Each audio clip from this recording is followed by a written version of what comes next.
Hello दोस्तों, मेरा नाम है आशीष और आज मैं आप लोगों के साथ डिस्कस करूंगा कि कैसे अमीरी की तरफ एक रास्ता बनाया जा सकता है। कैसे एक प्रोसेस फॉलो करके कोई आम आदमी भी अमीर बन सकता है। ऐसा नहीं है कि एक आदमी अमीर बन सकता दूसरा नहीं बन सकता। इसके लिए एक रास्ता है जो फॉलो करना पड़ता है और फॉलो करने से आप ज़रूर अमीर बन जाएंगे।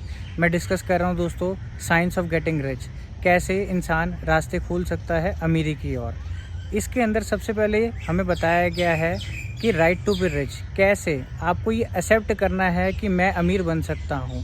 जब तक आपके अंदर एक्सेप्टेंस नहीं होगी कि आप अमीर नहीं बन सकते या आप अमीर बन सकते हैं, तब तक आप अमीर नहीं बन पाएंगे। राइट टू बी रिच कि अपने आप को पहले एक आश्वासन, अपने आप को ये बात मान लेनी है कि आप अमीर बन सकते हैं। राइट टू बी रिच में सबसे पहले हमें ये बताया जाता है कि हम सबके पास इक्वल्स अपॉर्चुनिटीज़ हैं। इस एनवायरनमेंट ने हमें इक्वल अपॉर्चुनिटीज़ दी हैं आगे बढ़ने के लिए। आपके लिए भी इक्वल अपॉर्चुनिटी है, मेरे लिए भी इक्वल अपॉर्चुनिटी है। सबसे पहले इस थॉट को अपने माइंड में बिठा लेना है कि साइंस ऑफ गेटिंग रिच में equal opportunities for all and opportunities are abundant in our life for everyone, for me also, for you also. This is the first thing which you have to create in your mind.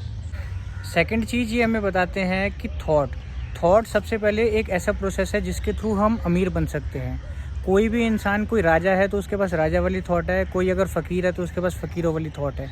इसलिए thought ही दोस्तों हमें अमीर और फ़कीर और राजा बनाती है। इसीलिए सबसे पहले थॉट के ऊपर काम करना है। थॉट एक बर्निंग डिज़ायर की तरह होनी चाहिए। बर्निंग डिज़ायर मतलब कंटिन्यूस डिज़ायर।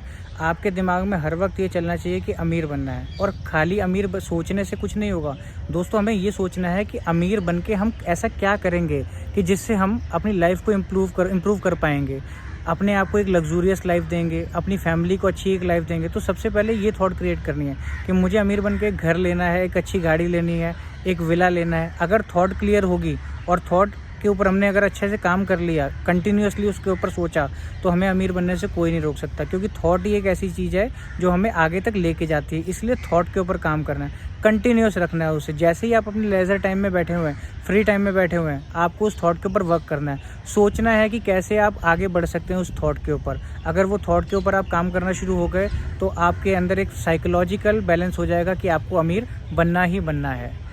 और एक बार अगर हमने थॉट के ऊपर काम कर लिया कि हमें अमीर बनना है और क्यों अमीर बनना है, वो कारण ढूंढ लिया कि हमें ऐसा इसलिए करना है ताकि हम अपनी फैमिली को हैप्पी रख सकें, या मेरा एक सपना है कि मैं अपना घर हो या अपना एक गाड़ी हो, तो वो सपना जब क्लियर हो गया तो आपको अमीर बनना ही पड़ेगा। और प्रकृति आपके लिए कुछ ना कुछ ऐसा ज़रूर संकेत देगी कि जिससे आपके रास्ते खुलते ही जाएंगे। तीसरी चीज़ आती है इंक्रीजिंग लाइफ। इंक्रीजिंग लाइफ में ये हमें बताते हैं कि सबसे पहले हमारे अंदर एक इच्छा शक्ति होनी चाहिए कि आज अगर मेरे पास मारुति है, मारुति के बाद मुझे आगे बढ़ना है कोई दूसरी गाड़ी की तरफ। मेरे पास छोटा घर है तो मुझे एक बड़े घर की तरफ बढ़ना है। इंक्रीजिंग लाइफ कि हमारे पास एक इच्छा शक्ति होनी चाहिए कि हमें और पाना है, और पाना एक बर्निंग डिज़ायर की तरह होना चाहिए। चौथी चीज़ ये हमें सिखाते हैं ग्रेटिट्यूड। ग्रेटिट्यूड में ये हमें बताते हैं कि हमें हमेशा थैंकफुल रहना चाहिए उन चीज़ों के लिए जो परमात्मा ने हमें दी हैं। ऐसा नहीं है कि हमारे पास कुछ भी नहीं है आज की डेट में। कितने लोग हैं जो आज ये लाइफ को जीने के लिए तरसते हैं जो आज हमारे पास है। इसलिए हमेशा पल पल उस चीज़ का शुक्रिया करिए ताकि आप उस चीज़ के लिए थैंकफुल रहिए। कि ग्रेटिट्यूड आपके अंदर ये फीलिंग रहनी चाहिए कि मैं थैंकफुल हूँ हर उस चीज़ के लिए जो परमात्मा ने मुझे दी हुई है। और दोस्तों, जब ये 4 स्टेप्स आपके दिमाग में क्लियर हो गए कि first is right to be rich, second is thought, third is increasing life and fourth one is gratitude. उसके बाद हमारा सबसे इम्पॉर्टेंट जो पॉइंट आता है वो आता है सर्टेन वे। सर्टेन वे में ये हमें बताते हैं कि हर चीज़ को पाने का एक तरीका है, सर्टेन वे है।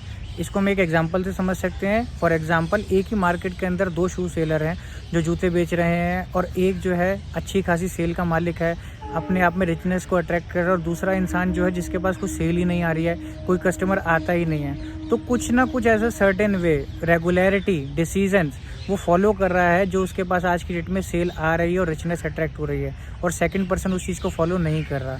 तो ये हमें बताते हैं कि सर्टेन वे, कहीं ना कहीं ऐसा कोई तरीका है जो हम फॉलो करके इस चीज़ को पा सकते हैं। और सर्टेन वे का मतलब ये नहीं कि कोई बिगेस्ट हो गया, कोई मुश्किल डिसीजन हो गया। सर्टेन वे का मतलब है रेगुलरिटी विद सेल्फ डिसिप्लिन, किसी भी काम को दोस्तों हम जब सेल्फ डिसिप्लिन और रेगुलरिटी के साथ करते हैं तो उस काम में हमें सफलता मिलती ही मिलती है। हमारे फेल होने का कारण ही एक है कि हम उस चीज़ को या तो रेगुलरिटी से नहीं कर रहे या हमारे अंदर कोई सेल्फ डिसिप्लिन नाम की चीज़ नहीं है। अगर हम इन 2 चीज़ों को फॉलो करेंगे तो हम आगे बढ़ सकते हैं और रिचनेस की तरफ अट्रैक्ट हो सकते हैं।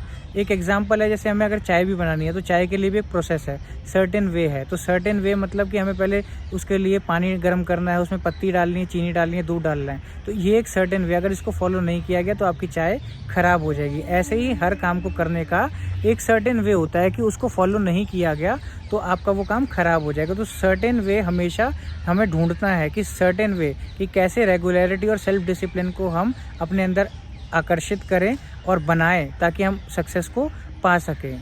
दोस्तों, ये था मेरा part 1 for science of getting rich.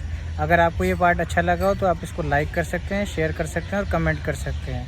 मैं आप लोगों के लिए बहुत जल्द और अच्छी वीडियोस और नॉलेजेबल फैक्ट्स के साथ नई नॉलेज लाता रहूँगा। Thank you so much for watching this blog.